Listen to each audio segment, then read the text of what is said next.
Shiva and Parvati love story. There was a Asur called Tarakasur, got a boon from Brahmadeva that he can only be killed by the son that is born to Shiva. But after Sati Devi's death, Mahadeva went to Himalayas for tapassu. As told by Brahmadeva, Indradeva has sent Kamadeva towards Shiva to bring love and Shiva towards Parvati. During the spring season, Kamadeva has shot the arrows of flowers towards Shiva to bring love in him. By his arrows, Shiva's meditation was dispersed. Immediately after opening eyes, he saw beautiful Parvati and he says, "Is this face or full moon? Is this eyes or beautiful flower? Are these eyebrows or Kamadeva's sugarcane bow? Are these lips or coccinea fruit? Is this nose or parrot's beak? Is this voice or squirrel singing?" In this way, Shiva goes on explaining her walk, figure, dress and her beauty. Then he thought, how I was driven by lust, being Sarveshwara myself, long for her physical touch. Why others won't desire to do other silly things? He repented. There should be reason for this. So he saw here and there, and he saw Kamadeva who was putting arrows upon him. Then Shiva became very angry, and the fire that came off his third eye has burnt the Kamadeva into ash. Looking at her husband getting into ashes, Rati Devi started crying heavily. So for this, Lord Shiva told that Kamadeva will be born as Pradyumna, as the son of Krishna and Rukmini, and he will be kidnapped by a Asur, Sambara. Till that time, Shiva told Rati Devi to stay at that Asur's kingdom. After Parvati reaching palace, Parvati had severe love towards Lord Shiva. She was always thinking about Lord Shiva. While sitting, drinking, walking, sleeping, even when she was with friends also, she was only thinking about Shiva. At that time, Narada Muni has came there and he told that Shiva can only be attained through penance. So, Parvati decides to do severe penance for Shiva. But she was shy to tell this matter to her parents. So she sends her friend to tell this matter to her parents and she gets the permission.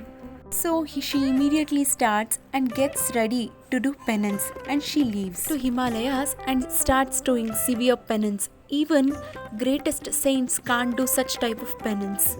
During Grishma Ritu, that is between June and August, she was meditating between Panchagni fire. During cold season, she was meditating in water. She was not at all afraid of cold in cold season, and she was not at all afraid of rain in rainy season. She didn't even care about her hunger. Greatest saints were very much shocked looking at her severe penance. For her severe penance, Lord Shiva took the form of old man, a sage, and came towards Parvati to talk to her. Looking at the old man, Parvati had did all the Atiti Puja. The old man got very much happy and he asked, "Why are you doing this penance?" And he got to know that she is doing this penance to get Lord Shiva. But the old man starts talking bad about Shiva. He says that why she wants mud instead of sandal and bull instead of elephant, and she wants well water instead of Ganga, and fireflies instead of sun, and forest instead of palace, leaving decorated Indra and Devas. You want a beggar Shiva? You are very beautiful. But Shiva, he is the beggar. He dances on the dead's cemetery. Hearing to this, Parvati got very much angry. She says, I was thinking you are a fortunate person, but you are a foolish man. You are a chatterbox. She scolds him and leaves from there. Looking at this, Lord Shiva removes his old man look and gives his Divya Darshan. Looking at Shiva, Parvati became shy, and Shiva told that, I got happy with your penance. I will marry you. Come with me to Kailash, he said. Parvati said, Devadi Deva, let me go to my father's house first and we will marry there with my parents' permission. Shiva granted permission for that and she went to palace. Lord Shiva has called Sapta Rishis and he informed them to go to Himavan Raja to exchange fruits with him for arranging the marriage of Shiva and Parvati. On the day of marriage, everything was ready and the palace was fully decorated. Everyone were waiting for bridegroom's arrival, and Parvati's mother Menavati and Narada were standing and waiting for Lord Shiva's arrival. Looking at the whole group of Devas thirds were coming, Menavati asked, "Who is Lord Shiva among them?"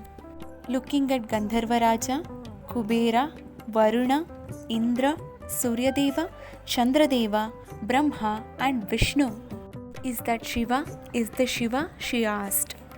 And Narada said, "No, these are all not Shiva. Shiva is far more elegant than these Devas." When Shiva arrives, Narada, looking at Shiva, says, "See, that is Shiva." His army was coming with loud noises, with bhutas, demons, dead bodies, devils, terrible appearances, lame ones, dark skinned, and playing damarugan, playing various instruments. In the middle, Shiva was on ox with elephant skin, with 5 faces and 10 hands, ash on the skin, with Chandra on the head, and he was wearing cranial garland, wearing tiger skin, with Pinaha bow. Looking at this, Mena got shocked and she fell unconsciousness. After getting conscious, she started scolding Parvati and Narada and Sapta Rishis. Everyone tried to console her, including Brahma, Vishnu and all, but she didn't agree. So Narada went to Shiva and told, "Your mother-in-law scolded each and every one of us. Please appear in a cool form." Listening to this, Lord Shiva appeared in the most divine form. His elegance was equal to crore suns, and he had cool look, beautiful smile, wearing beautiful ornaments, with great crown and costly dress. Looking at Shiva, Mena was very much shocked and she was stuck like a doll. And then all entered the palace. And then Lakshmi and Saraswati, who are the friends of Parvati, has brought the Parvati and made her sit next to Shiva. And Brahmadeva did all the rituals, and Himavan did Pada Puja to Shiva and sipped holy water and sprinkled it upon their head. Shiva and Parvati exchanged the flower mala and Shiva did Mangalya Dharana.